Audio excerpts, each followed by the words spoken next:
ายสุขาวันมันก็เขาขามาหอถึงดูวัดพระถังเงาเนี่ยกันเนาะคำเขาขาเดือนพี่น้องเขาขาเลยด้วยดีสกายวัดผาเงา3 แผ่นดินนะครับคำเขาขา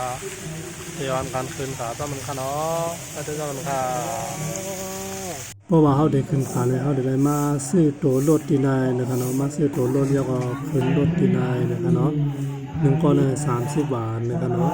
ขายก็มันค่าเพราะว่าเขาซื้อตัวรถยนต์เขาก็คืนขี่รถขึ้นมาแล้วก็มาลงตีนะแล้วก็ไปขึ้นกับอีกนึงเนาะขึ้นมาถึงยอดขาเลยค่ะมาเลยว่าทุกเด็กกันกายทุกเด็กกายอยู่เนี่ย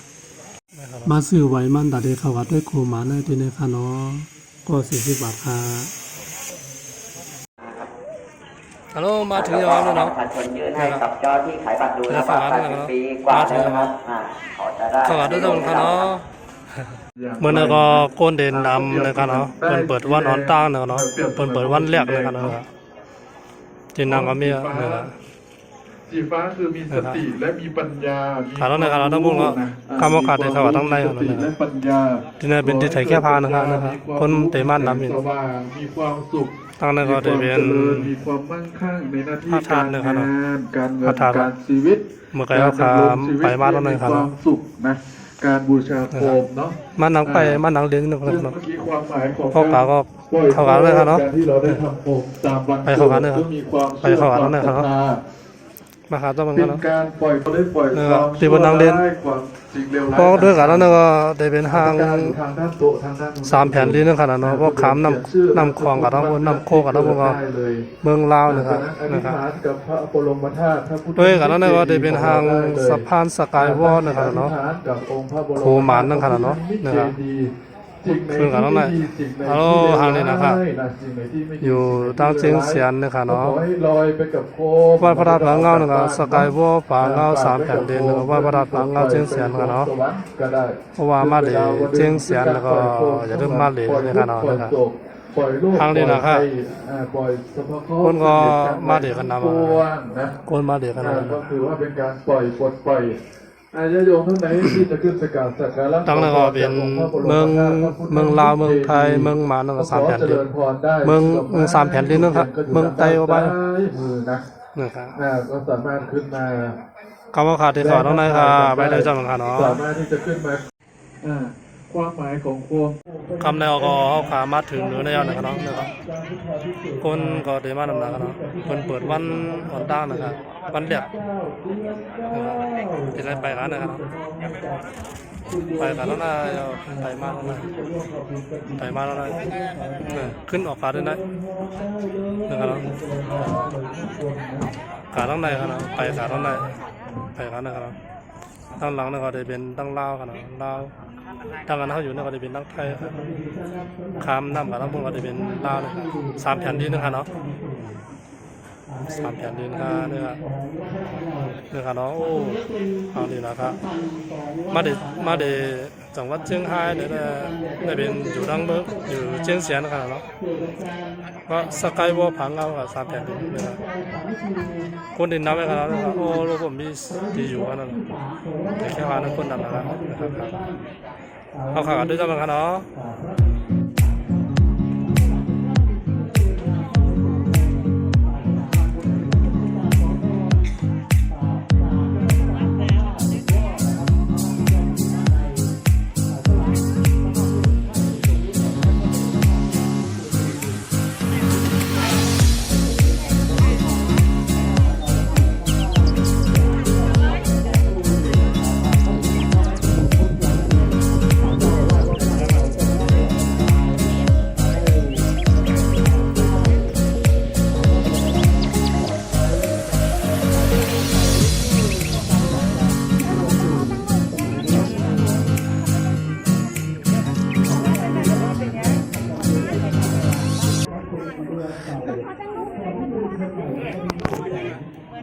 นะครับไปเอาค่ะไปขายเอาค่ะไปขายเอาค่ะโอ้โหโอ้โห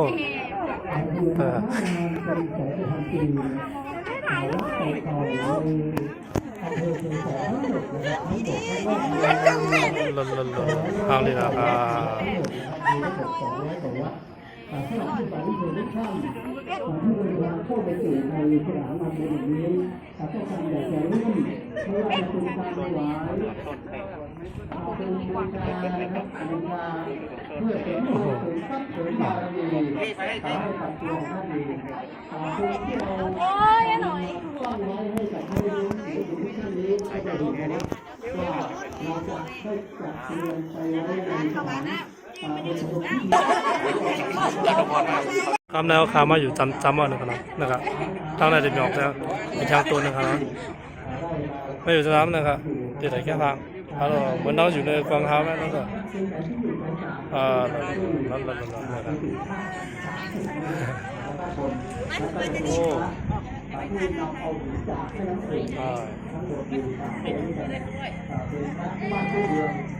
ตาลายหมดอ่ะตาลายหมดเลยนะตาด้วยกันทางหมด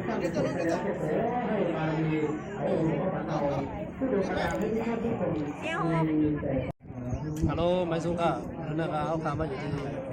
ทางเอาสกายบอส3 แผ่นดินนะครับคือเราว่ามันขึ้นมาในอยู่ตั้งเชียงไฮ้เชียงเสียนนะครับเนาะว่าเราทางเอานะครับ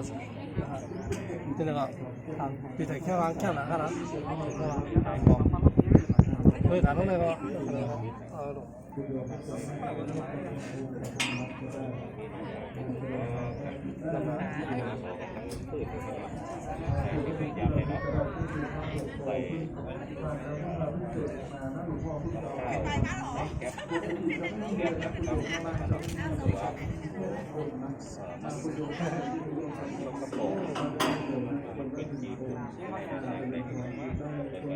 ตั้งก็ได้เป็นตั้งลาว3 แผ่นดินนะครับลาวอย่างก็เมียนมาลาวอย่างก็เมียนมาคือเราเป็นพออยู่ในใบวุ้นเขาเนี่ยผมยามาเลยผมเมายาหมดผมมากลางวันถามว่าวิวเข้มนะครับวิวสวยใครอยากมาเที่ยวได้นะครับป้าปลาเราสกายวอล์ก3 แผ่นดินนะครับบายเจอกันใหม่คลิปหน้า